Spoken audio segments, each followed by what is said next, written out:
Hi friends, வணக்கம். இன்றைக்கி நாள் வந்து நான் இன்றைக்கி வீடியோ என்னென்னா என்னோடய டெய்லி ரொட்டீன் தாங்க. அதாவது காலைல எழுந்து சமைக்கிற வேலை, லஞ்ச் கட்டுறது, டிஃபன், அதெல்லாம் அதுதான் இன்றைக்கி வீடியோவில் நம்ம பார்க்க போகிறோம். ஆனால் முதல்ல எடுத்தோடனே எழுந்திரிச்சது நான் முதல்ல பண்ணுற வேலை டீ தாங்க.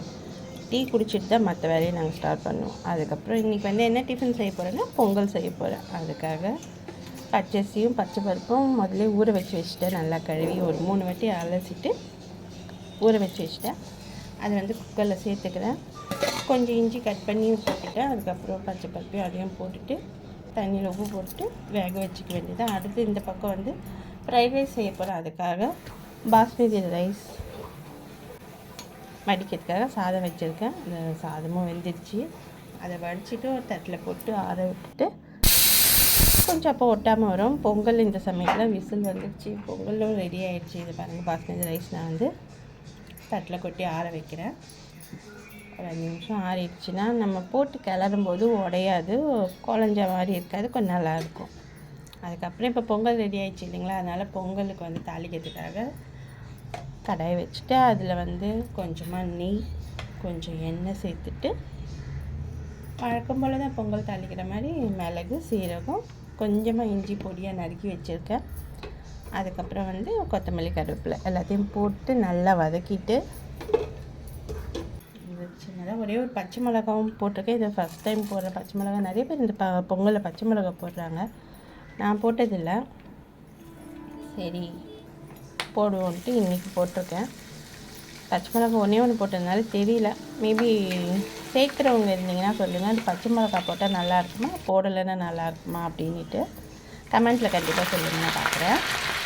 அடுத்து இது தாளிச்சாச்சு. அடுத்து பொங்கல் ரெடியாக இருக்குது இல்லைங்களா, அதில் போட்டு அதை கொட்டிட வேண்டியதாக. கொட்டிட்டு நல்லா கிளறிட்டு அதுக்கப்புறம் பொங்கல் ரெடி ஆகிடுச்சு. பொங்கல் பார்த்திங்களா, சூப்பராக வந்திருக்கு இன்றைக்கி. எப்போயுமே பொங்கல் கொஞ்சம் நல்லாயிருக்கும் நான் செய்கிறது, நானே சொல்லக்கூடாது, இருந்தாலும் நல்லா தான் இருக்கும்.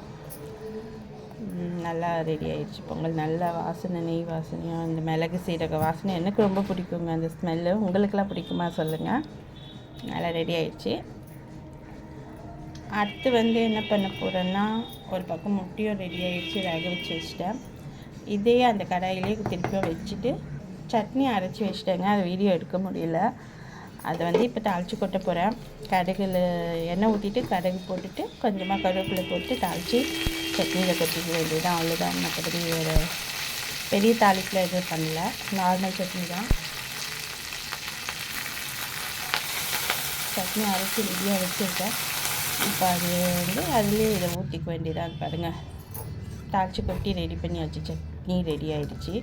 பொங்கலும் ரெடி ஆகிடுச்சு, டிஃபன் ரெடி ஆகிடுச்சு காலையில். அடுத்து நம்ம சாப்பாடு வேலை தான். எண்ணெய் ஊற்றிட்டு கடாயில் எண்ணெய் காஞ்சி பிறகு வெங்காயத்தை நீட்டாக கட் பண்ணி வச்சுருக்காங்க. ஒரு 2 வெங்காயத்தை அதை சேர்த்துக்கிட்டு அப்புறம் ஒரு 2-3 பச்சை மிளகாய் பொடியாக கட் பண்ணி வச்சுருக்கேன். அதையும் இதில் சேர்த்துக்கலாம் கொஞ்சம் காரத்துக்காக. பெருசாக காரம் இதில் நிறைய போட மாட்டேன், அதனால் காரம் கொஞ்சம் கம்மியாக தான் இருக்கும் இந்த சமையலெல்லாம். பச்சை மிளகாய் போட்டாச்சு. அதுக்கப்புறம் தக்காளி, ஒரு 2 தக்காளி அதையும் நீட்டாக கட் பண்ணி வச்சுருக்கேன், அதையும் சேர்த்துக்கிறேன். ஒரு ஸ்பூன் உப்பு போட்டுக்கிறேன். ஏற்கனவே ரைஸில் உப்பு போட்டிருக்கேன், அதனால் கொஞ்சமாக தான் நான் உப்பு போட்டிருக்கேன். நீங்களும் போட்டுட்டு பட்டலைன்னா போட்டுக்கோங்க. நான் நார்மலாக ஃப்ரைட் ரைஸ் இப்படி தாங்க செய்யுது, எல்லோரும் செய்கிற மாதிரி செய்யறதில்ல, கொஞ்சம் எனக்கு டிஃப்ரெண்ட்டாக தான் இருக்கும். ஏன்னா சோயா சாஸ் அப்படின்ட்டுலாம் எதுவும் போடுறது கிடையாது, இருக்கிறத வச்சு ஏதோ ஒன்று செஞ்சுக்கலாம், சாப்பிட்ற மாதிரி இருக்கும். எல்லாம் போட்டு நல்லா வதக்கிட்டு அதுக்கப்புறம் காயெல்லாம் கட் பண்ணி வச்சுருக்கேன். கோஸு, கேரட்டு, பீன்ஸு அதெல்லாம் இதில் சேர்த்துக்கலாம். சேர்த்துட்டு நல்லா வதக்கிட வேண்டியதான். வதக்கிட்டு கொஞ்சமாக மஞ்சள், அப்புறம் கொஞ்சமாக மிளகாத்தூள், அப்புறம் ஒரே ஒரு டொமேட்டோ சாஸ் போட்டேன், கொஞ்சமாக போட்டேன். ஏற்கனவே டொமேட்டோ போட்டிருக்கோம் அப்படின்னால அந்த டொமேட்டோ சாஸ் போடணும்னு அவசியம் கிடையாது, லைட்டாக போட்டால் போதும். சோயா சாஸில் இருக்கிறவங்க அதை சேர்த்துக்கலாம். நான் அதெல்லாம் சேர்த்துக்கிறது இல்லை. பெப்பர் போட்டால் கூட நல்லாயிருக்கும். இது பெப்பரும் போடல. நல்லா ஃபைனலாக நீங்கள் சாப்பாடெலாம் போட்டு கிளறிட்டு அதில் பெப்பர் போட்டிங்கன்னா டேஸ்ட் செம்மையாக இருக்கும். இன்றைக்கி பெப்பர் கொஞ்சம் காலி ஆகிடுச்சதுனால அதை போட முடியல என்னால், இதோடவே விட்டுட்டேன்.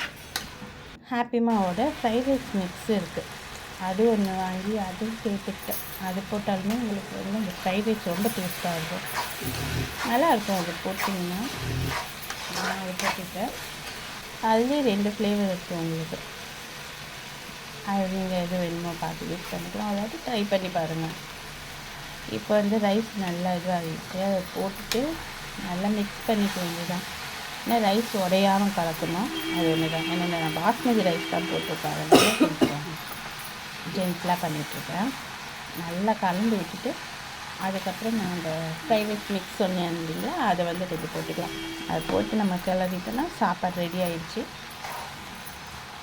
ஒரு நாள் சமையல் முடித்த உடனே மறுநாள் என்ன சமைக்கிறது அப்படின்ற யோசனை வந்துடுதுங்க. உங்களுக்கும் அதே மாதிரி தானே?